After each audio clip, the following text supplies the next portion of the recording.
What's up everybody, Channel Pup here, and today we're going to be discussing the new rumors surrounding the Flash movie and the greater implications of what it may do to the DC Extended Universe. We'll be running down what's happening and I'll be giving you my thoughts. And just a reminder, these videos are made possible by my supporters on this platform, so if you do want to support me, be sure to hit that big, beautiful subscribe button. And be sure to check out the Patreon link in the description below. So, what we know about the Flash movie so far is that it is a loose adaptation of the Flashpoint storyline. Yeah, great way to start off the Flash's cinematic adventures. Imagine if Spider-Man No Way Home was the very first Spider-Man film. But alright, let it ride, let's see. But obviously that means there's going to be some time travel fuckery, and for this film, unlike the Flashpoint book, there is going to be some multiverse stuff as well. And there's been a lot of rumors swirling around that this would be the introduction of a brand new DC Extended Universe. That this film would result in a new timeline where these films can kind of start anew. And I personally am not a fan of that idea. I think it would be much better for them to just make good on what they've laid down so far and just continue forward with it. But okay, Warner Brothers wants a new timeline. I guess that makes some sense. But we now appear to have some information as to what this new universe is going to entail. Now, keep in mind that the source of this information, at least for this video anyway, is Grace Randolph, who is about as much of a source as fucking salad cream. So do take it with some grain of salt, but I mean, she can be right about some things anyways. Here's what the tweet says. So, as I've told you, with update, The Flash will be Ben Affleck's final appearance as Batman. There will be old footage of Henry Cavill used on a TV. A new Justice League will be formed. Supergirl will be the new Superman. Keaton will be working with Black Canary and picks Batgirl to be his successor. This is the new DC, so let's be open-minded and give it a fair shot. It's also been shown that Michael Keaton is on the cast sheet for the Batgirl movie. So it does appear that the rumors of Michael Keaton being the new Batman for the DC Extended Universe are somewhat true. There have also been rumors that Barry will go back and stop Superman from killing General Zod as well, but if Superman's only shown on screen through archival footage, I don't see that happening. But obviously fans are a little upset and a little worried that this film will erase the Zack Snyder DC movies from the canon. Now, a fan did reach out to Ezra Miller about this, and Ezra Miller actually responded. And a lot of news sites are reporting that this has effectively debunked these rumors, that the Snyderverse will not be retconned, but let's just read this response here. In fact, let's read the whole thing. Let's read the first part as well. So, someone says, fans are going crazy thinking this movie will be erasing Zack's movies. They don't see the potential that this movie will bring. So Ezra Miller responds, no power or force in any known megaverse could or would ever erase Zack Snyder's mighty works. Zack Snyder, I can't talk today. This is my first video back in the new year, guys. Can you tell? No force in the megaverse could erase Zack Snyder's mighty works. You can take that quote, take that to the bank, to the press, to the schools, to the military, and to the other pillar of capitalism that I'm forgetting, because that thing where if you try to think of a group of things, you always forget one of them. Now, what Ezra Miller has said is that this film will not erase the Zack Snyder DC films. And obviously it won't. For as long as you can stream them, for as long as you can watch them on HBO Max, for as long as you can own them on Blu-ray and have them in your collection, that's not being erased. You'd literally have to have agents come to everybody's house and take away their Blu-rays and DVDs for that to happen. I get the feeling this is going to be like one of those Matt Reeves things where someone asked Matt Reeves if the Batman took place in the DC universe, and he was like, well, of course it takes place in the DC universe, when what they meant to ask was, does it take place in the DC Extended Universe? People have a tendency of not being very succinct in their questions. And if these celebrities aren't necessarily in the loop with the greater fan culture, such as the Restore the Snyderverse movement, they might not necessarily know what we mean by erase the Snyder films. So no, there's no confirmation that The Flash will not retcon or will not decanonize the Zack Snyder DC films. Now, you know what? I'm hoping that what Ezra Miller has said can be taken within context. I really hope so, but I don't think that's the case. But it definitely would not sit right with me for Warner Brothers to release this film as a big fuck you to the director that started this whole endeavor. But also, okay, let's kind of take a look at our little Justice League lineup that we've got going on now. So Michael Keaton's Batman will be serving as like a mentor figure, treating Batgirl as his successor. Let me explain why I don't like this. I would love to see Michael Keaton return as Batman in a new Tim Burton film. I would love to get an extension of the Burtonverse, absolutely. I don't think that Michael Keaton's Batman belongs in the DC Extended Universe. And I think that this casting is basically, shut up, here's some fan service, try not to think about it too much. Because it's like, okay, Ben Affleck won't come back to do any more Batman. Allegedly, he's done, and he's happy to leave it there. Now, that's not something I'm going to speak as gospel, because we've pretty much seen that we'll see what they want us to see. The actors will say what the studios want them to say. So given that Ray Fisher said this in 2017... Yeah, I mean, Josh is a great guy, and Zach picked a good person to come in and clean up and finish up for him.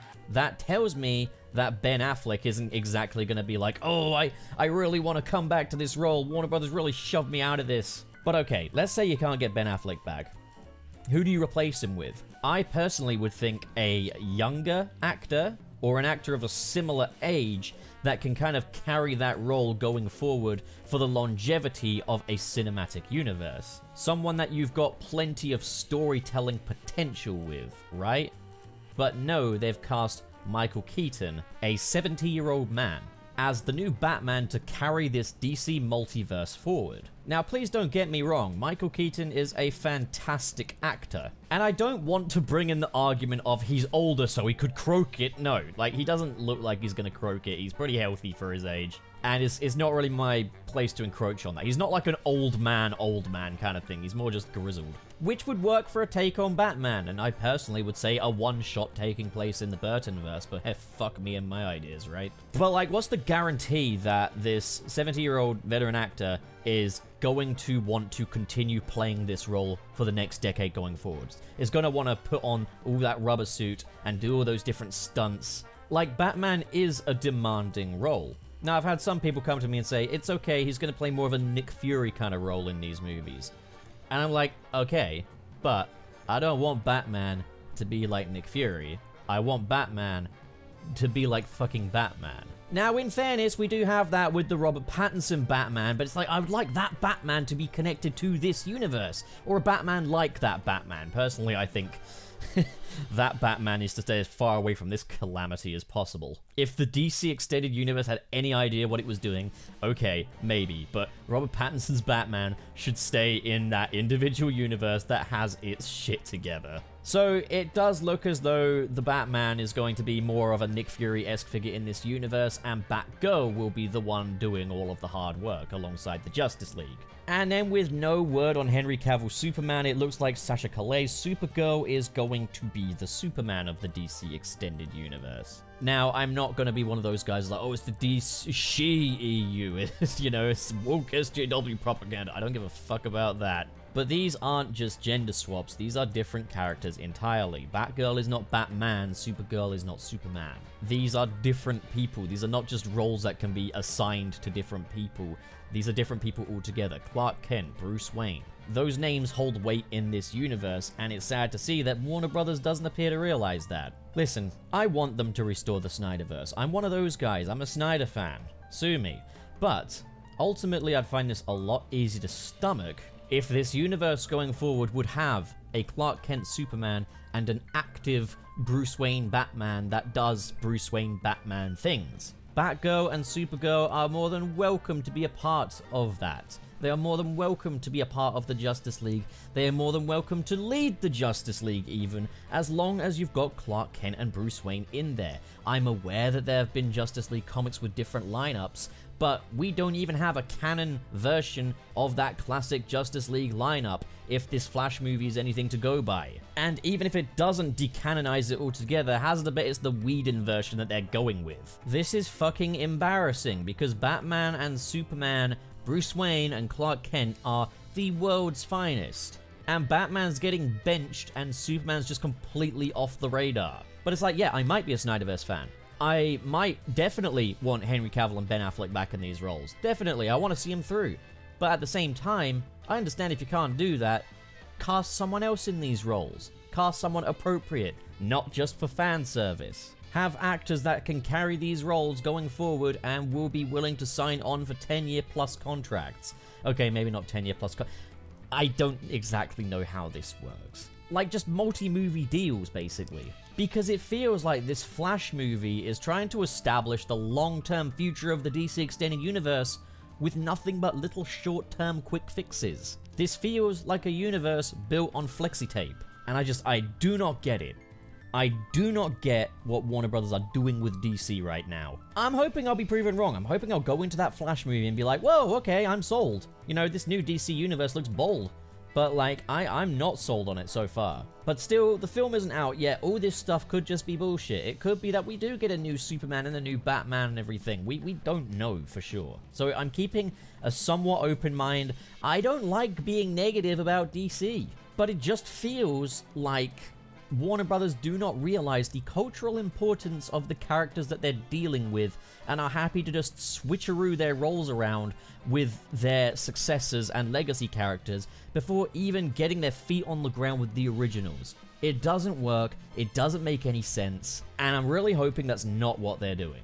But there we have it. I guess we don't have long to wait now until we see what the future of the DC Extended Universe holds. So let's wait and see and give the film the benefit of the doubt, but I'm a little worried about this. That's just where I'm at.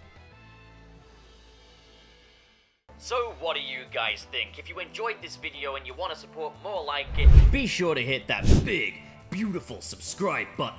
And of course, in the description below are links to different social media feeds, including the Patreon. If you're feeling extra generous, like the following people, who are JK Strife, Marcus Ward, Sirius the Skeptic, Biotin Arts, Mr. SP, David 20 Covers, Sergio, George is Lost, Legendary Ray Ray, Cheesemaster769, Adam Myers, and Fayalan Schwarzentraub. Thank you guys, you are the best of the best, but as for the rest of you, thank you so much for watching, guys, and have a great day.